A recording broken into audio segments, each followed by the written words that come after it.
You know, that video has been trending where we know it's not the first time. CAF or NFF, as it were, has been accused a lot of times of mismanagement of funds, embezzlement of funds. It's not a new thing. As a country, in different aspects, in different sectors, it comes up.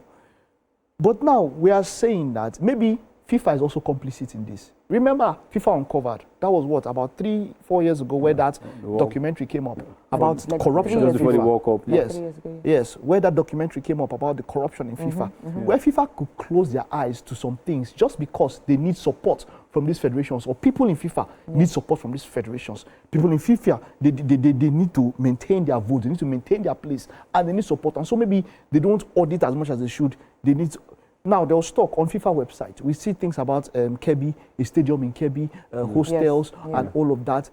This country hasn't. We only have one stadium that can host.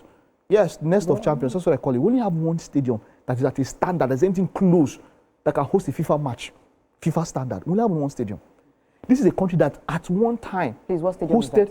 That's the best stadium now.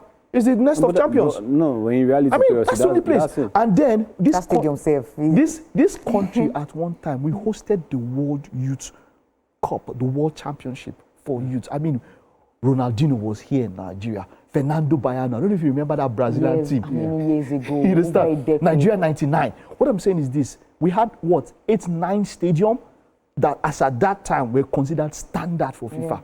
Today, we can't even count in Lagos alone. We have the one TBS, the one at TBS, the other one in Agege.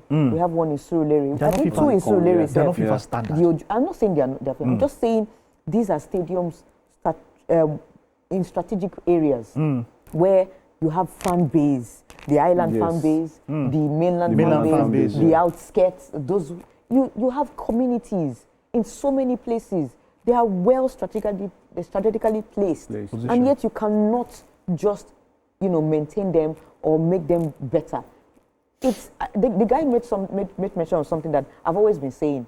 Our past is sweeter, is way sweeter, wonderful to talk about than our present. Than our present. Why? He called out. Now, Hafiz, let me put this to you. He called out the NFF. Of course, there were no names, but the NFF, of course, from the era of Amaju Pinnick up until Gusau that we have now. He called them out, made mention over millions of dollars. Yes. He called out 10 million and all of that. And then the NFF responded. A very, it was funny. The most annoying way. Their statement was not even on the NFF official page. They were sent to selected journalists. I'm like, wait, is there anything you are afraid of uncovering? Are you afraid? I think that's another thing with Nigerians. It's a Nigerian problem. We don't have accountability.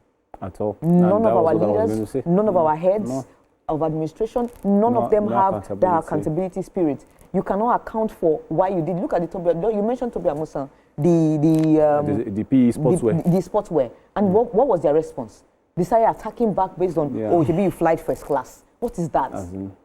Look at they said it's coming in batches. This is the first batch. Can FIFA do more when it comes to ensuring? Because there's something they said. They said that we do projects in phases, according to them, and the FIFA is always sending auditory bodies or whatever. Yes, and whatever it is that they send to FIFA, because you are not there. Do you know what they send to FIFA and be like, we are doing this. This is on the way.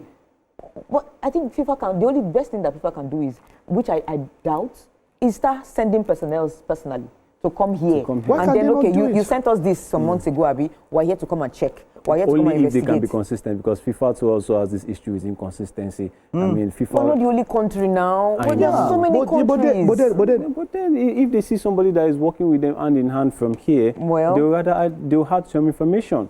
Because they know that they want to do their job. But trust me, these are human beings. They'll send somebody, if you want to send somebody down to the country, is that person is going to come and meet, the heads of football in this country as well. And we know that their paths might not be clear. So definitely, that inconsistency, that's corruption, it will stop. I was seeing the hostels for players. I'm like, wait, what is that? Did you even see anything? They were even planning, I think, about $4 million for artificial pitches? Are we seeing it? No. All of these projects, I'm only just hearing them. Is it not carpet grass? No, we have one. Or 4D or 5D. Did you see that shiny one in 2009? Did it even stay when they hosted the Under-17 2009? Yes. So you saw those shining artificial pitches in Djibouti. MKO, Abiola Stadium. It was artificial pitch. That's where Mamelodi Sundowns played Remo Stars. It was artificial pitch. That one has even been a long time ago, even since when I was in Abeokuta. It's always been. $4 million for carpet grass. All of these projects that they listed out were not even convincing enough. We've been asking this question a long time. I mean, just like Toyosi said, there are stadiums here in Lagos, even in Ogun State. We have the Djibouti, we have Shagamu. You see, we have like 2 or 3. It's so much. There's a reason why we focus on foreign leagues. You have accountability. Almost immediately, something happens. The club, they drop a statement. The FA, they drop a statement. But even in Nigeria, it's so hard. There are records. You don't know. There are no records. So we can't even didactically break things down because we don't. Where do we even start from? Up. All they are good at is throwing people under the bus. I mean, that's Cyril Dessers and Trustekong thing is still shameful. It's still shameful. Nobody heads are not rolling. That's even nobody. That's why nobody is held accountable. It will continue. Nobody is being punished. Someone should have resigned. We are not even asking you to. You should see it that this thing is shameful. Let me go. Somebody allowed students fail for JAMB. And he says, what did he say? God proposes, man proposes, God disposes, and that was the slap on his wrist. That let's let him go. You know, make mistakes. Mike, it's not going to stop. So let's just focus on the game we enjoy.